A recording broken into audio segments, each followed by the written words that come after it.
halina't kami sagipin. Panginoong Diyos namin, manunubos na maningning. Hallelujah, Hallelujah, Hallelujah, Hallelujah.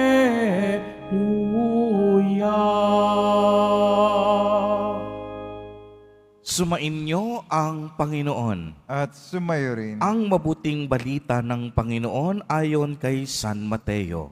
Papuri sa iyo, Panginoon. Noong panahong iyon, pagpasok ni Jesus sa Capernaum, lumapit ang isang kapitang Romano at nakiusap sa kanya. Ginoo, ang alipin ko po'y napaparalisis. Siya'y nararatay sa amin at lubhang nahihirapan. Paroroon ako at pagagalingin siya, sabi ni Jesus. Ngunit sumagot sa kanya ang kapitan, Ginoo, hindi po ako karapat-dapat na puntahan pa ninyo sa aking bahay. Sabihin po lamang ninyo at gagaling na ang aking alipin.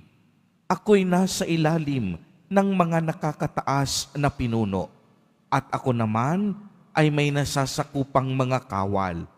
Kung sabihin ko sa isa, humayo ka, siya'y humahayo, at sa iba, halika, siya'y lumalapit. At sa aking alipin, gawin mo ito, at ginagawa niya. Namangha si Jesus nang marinig ito, at sinabi niya sa mga taong sumusunod sa kanya, Sinasabi ko sa inyo na hindi ako nakatagpo kahit sa Israel ng ganitong kalaking pananalig. Tandaan ninyo, marami ang darating buhat sa silangan at kanluran at dudulog sa hapag na kasalo nina Abraham, Isaac at Jacob sa kaharian ng langit. Ang mabuting balita ng Panginoon. Pinupuri ka namin, Panginoong Jesucristo. Magsiyo po muna ang lahat. Magandang umaga po sa inyong lahat, mga kapatid kay Kristo. Sa lahat po ng ating mga taga-subaybay sa iba't ibang online platforms at sa lahat ng ating mga kadiboto sa iba't ibang panig ng Pilipinas at maging sa buong mundo kung saan tayo ay naaabot ngayon ng ating live streaming. Mapayapang umaga din po sa inyong lahat. Purihin at dakilain natin ang ating Panginoon, ang mahal na poong Jesus Nazareno. Mga kapatid kay Kristo at mga kadiboto, malugod po namin kayong tinatanggap sa Basilica Minor at Pambansang Dambana ni Jesus Nazareno. Marami po sa ating panahon sa kasalukuyan na tila baga walang malasakit sa kapwa. Halimbawa na lang, ang mga kasambahay ay hindi nabibigyan ng tamang pagkalinga at pagpapahalaga. Ilang beses akong nakapanood ng mga actual footages sa mga social media platforms kung saan ang mga kababayan nating OFW ay pinagmamalupitan ng kanilang mga amo. Marami pa nga sa kanila sinasaktan, inaabuso, at mababa ang pagtingin sa kanilang dangal. Minsan, hindi nga naibibigay sa kanila ang tamang dignidad na dapat ay mayroon sila. Kaya naman, sa tuwing nakakapanood ako ng kapwa Pilipino na inaalipusta at para bang hinuhubara ng dangal, ay lubos akong napapaluha. Nakakalungkot pong pagmasdan na may mga taong hindi tao ang turing sa kanilang kapwa dahil ang akala nila sila ay mas mataas at kaya nilang bilhin ang lahat. Sa ating ebanghelyo ngayon, pinamalas ng Kapitang Romano ang kaniyang pagmamalasakit sa kaniyang aliping may sakit. Alam po ninyo, sa kanilang kapanahunan noon, ang mga Kapitang Romano makapangyarihan. May sinasabi sila sa lipunan. Kaya't kung ating pagninilayan, pwede namang palitan, pwede namang isantabi ng kapitang ito ang kanyang aliping may sakit. Subalit kapansin-pansin ang kaniyang paglapit at pagsunod kay Jesus upang hilingin ang kagalingan ng kaniyang alipin. Dahil sa kaniyang kababaang loob at kabusilakan ng puso, ay hinangaan siya mismo ng ating Panginoon. Anong sinabi niya? Panginoon, ako rin may mga alipin na nasasakop sa akin. Isang salita ko lamang, sinusunod ako. Ako po, nagtitiwala sa inyo. Kahit hindi na kayo pumunta sa aking bahay, isang salita lamang ninyo, Panginoon, tiyak ako, gagaling ang aking alipin.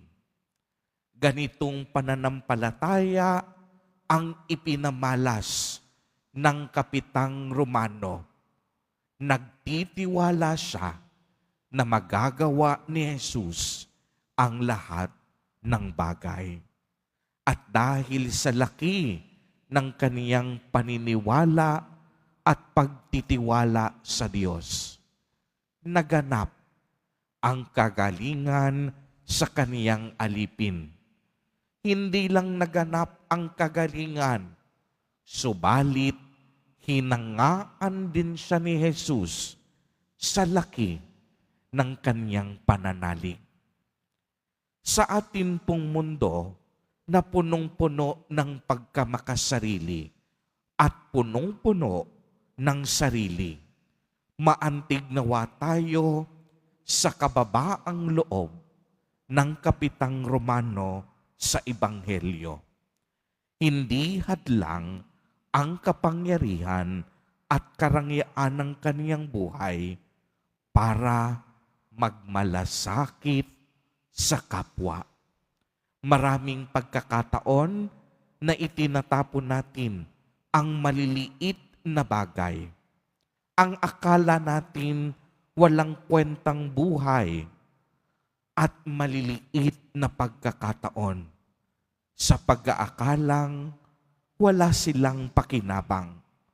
Subalit tayo ay pinapaalalahanan na magdalawang isip sa mga bagay at taong tingin natin ay wala ng silbi at halaga sa mundong ito. Minsan rin may mga kapatid, kamag-anak o mahal tayo sa buhay na ang tingin natin mga pabigat lamang. Naway bigyan natin sila ng sapat na kalinga at pagmamahal. Ipadama natin ang atensyong nararapat sa kanila.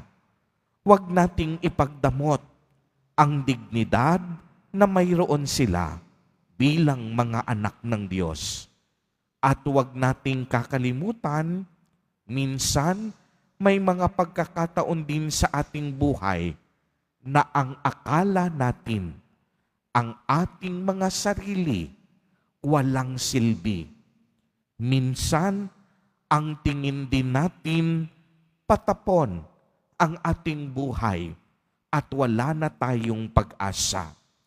Kapag dumating ang pagkakataong iyon, lagi nating isipin na ang Diyos kailanman hindi nauubos ang habag at malasakit.